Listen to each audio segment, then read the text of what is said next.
The battles of Lexington and Concord, fought on April 19, 1775, were the dramatic and violent culmination of years of escalating tension between Great Britain and its American colonies, tensions rooted in colonial resistance to British economic policies and political control.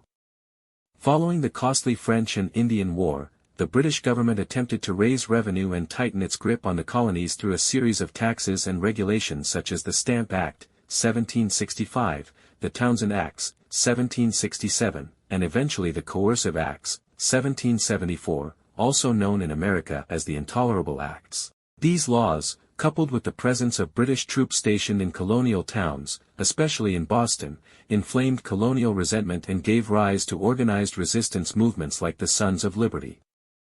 In Massachusetts, considered the epicenter of unrest, local militias known as Minutemen trained regularly and began gathering arms and ammunition in preparation for what many feared would be inevitable conflict. General Thomas Gage, the British military governor of Massachusetts, was tasked with enforcing British authority and decided to launch a preemptive strike against the colonial stockpiles in Concord, about 20 miles northwest of Boston.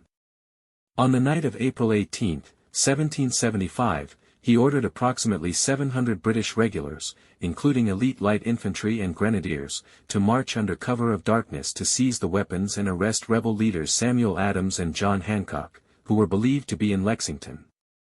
However, the Patriot Intelligence Network, which included figures like Dr. Joseph Warren and Paul Revere, had already been monitoring British troop movements. Revere, along with William Dawes and later Samuel Prescott, rode through the countryside spreading the alarm, using prearranged signals and warning key communities along the way. Church bells rang, signal lanterns were lit, and hundreds of Minutemen began mustering at village greens and crossroads. Just before sunrise on April 19, the British column arrived in Lexington, where they encountered about 70 local militiamen under Captain John Parker waiting on the town green. Parker reportedly instructed his men not to fire unless fired upon, yet a single shot, its origin still unknown, suddenly rang out. This shot heard round the world sparked a chaotic and brief firefight. The British troops fired a volley, killing 8 Americans and wounding 10 others, while suffering only 1 wounded soldier themselves. After the skirmish, the British continued toward Concord, where they split into smaller detachments to search for hidden munitions. Although they destroyed some supplies, the majority had already been moved or concealed by the colonists. At the North Bridge in Concord, a more substantial force of around 400 militiamen, many of them arriving from neighboring towns, confronted a British detachment guarding the position. After tense moments and a misinterpreted movement, the Americans opened fire, and the British, outnumbered and surprised, retreated in disorder. This engagement marked the first time that American forces fired effectively and in coordination at British regulars.